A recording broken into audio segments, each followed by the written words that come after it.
Hey YouTube, this is Crazy Trader. I'm here to urge you on to have a crazy day.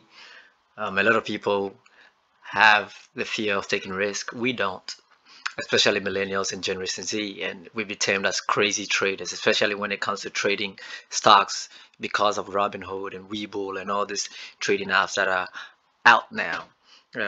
We get a lot of hate from baby boomers about the things that we do. They say we are taking bets, we are gambling. So yeah, let's go out and do something crazy. Not to take too much of your time today, I'll go through briefly how my portfolio is looking like, and then I'm going to point out a stock that I think a lot of people are overlooking. I don't know why people are overlooking that particular stock, but ah, I wish people would look that direction more and more. You don't wait for a stock to start running before you chase it.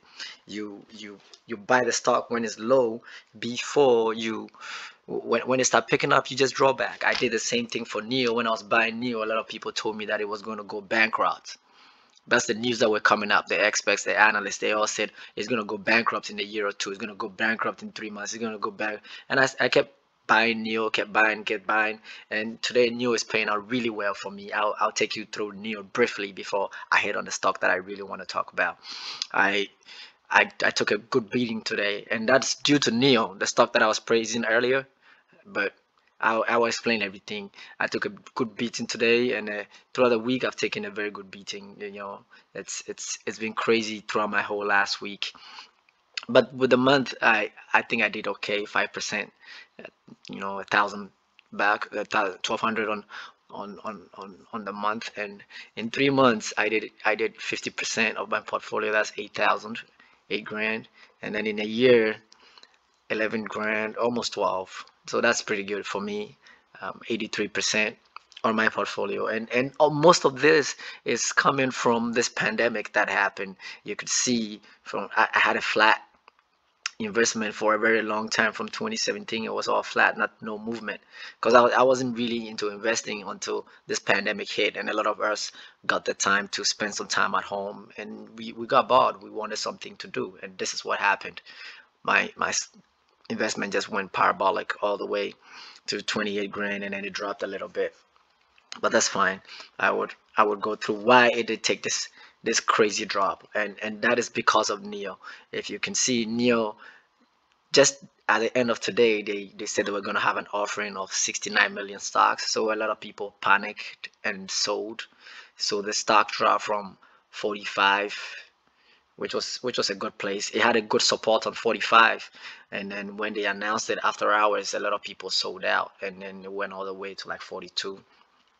It's still hovering around 42 right now, but that's okay for me, because personally my average cost on Neo is 629. Like I said, I was buying Neo when everybody said it was going bankrupt. When it started taking off, I didn't even touch it anymore. I didn't buy any of the stock because I've already bought 200 stocks of Neo, and my total return on Neo is like 7,200.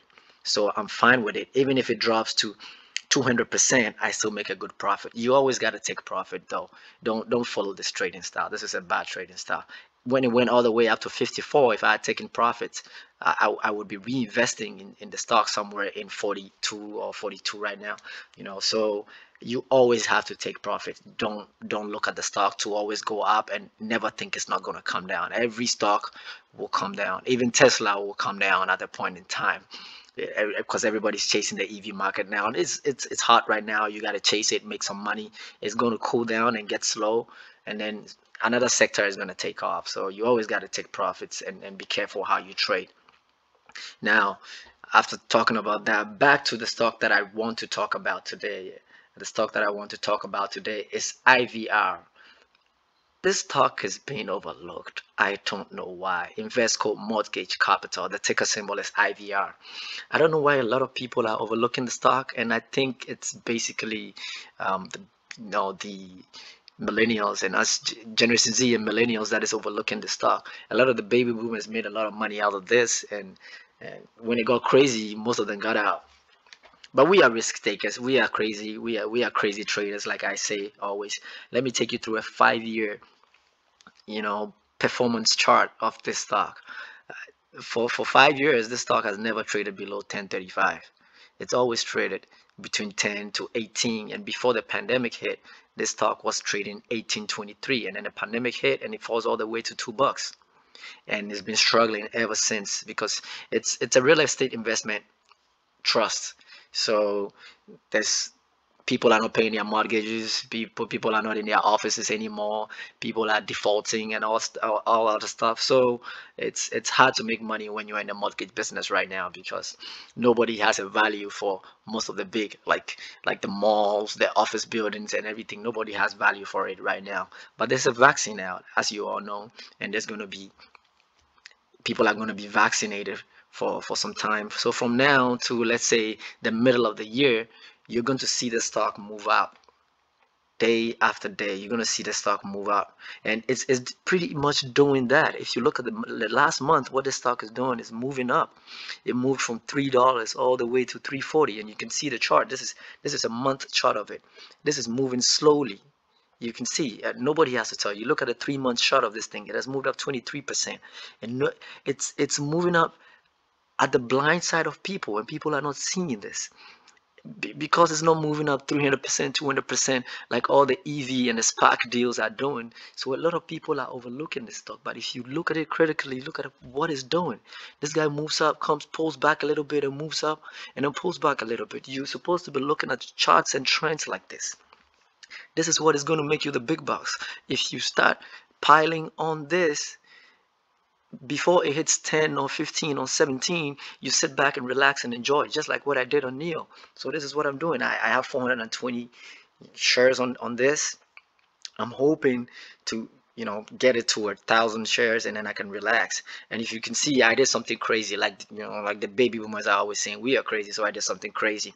I went on and got 78 contracts of IVR, hoping that they go up. And most of these contracts are leap contracts, so a lot of them are expiring in 2022, 2023. So I'm hoping that they can beat it. They can go up to $5, $7, $10. If they can beat that, I'm gonna make some pretty good change on the contracts too. So I'm pretty much invested in this. I'm putting my money where my mouth is. I know this is going to do pretty good. You don't have to take my advice. I'm not a professional. You have to do your own due diligence. But I believe this is an amazing stock that is going to do pretty well. IVR. You just check it out, do your due diligence, and invest according to your own risk. I don't want to take your own financial inability, responsibility. I mean, it's not something I want to do. So you go ahead and do your own due diligence, and let's see how it turns out. I'm hoping 2021 and 2022 is going to be a great year for IVR, and I think it's going to be a great year for a lot of the real estate investment trusts. There's one called MFA. I hold that too. I hold a few of them, so I'll keep talking about them. I'll keep talking about like IVR, MFA, and a few mortgage investments that are available, the real estate investment that are available, because they've taken a real good beating this year. It's just like 2008, how the housing market tanked, but this time it's the stocks that have tanked. You're getting these stocks for 80% off, 90% off. A lot of these stocks are just like Black Friday. It's crazy out here. So it's always going to recover. That's what you have to know. But it's not recovering as fast as millennials and Generation Z want it to go. It's not doing that, but it's going to do that. And when it does that, there's no stopping the train. So sometimes you have to get on the train before this thing starts. And getting on the train is getting on early. Otherwise, you're going to start chasing it, and you don't want to be chasing the stock. You don't want to be doing that. Anyways, I don't want to take too much of your time. Like I always say, you always got to risk it to get the biscuit. If you like this channel, just like, subscribe, recommend it to somebody. This is just a side thing that I want to do, so I'll keep talking about stock day in and day out. Stocks that I think are going to make progress, I'll keep talking about them, and I hope you do like and enjoy this video. Thank you for giving me like 10 minutes of your time throughout the day, and I hope you take some actions. All right, stay safe and stay blessed. Peace.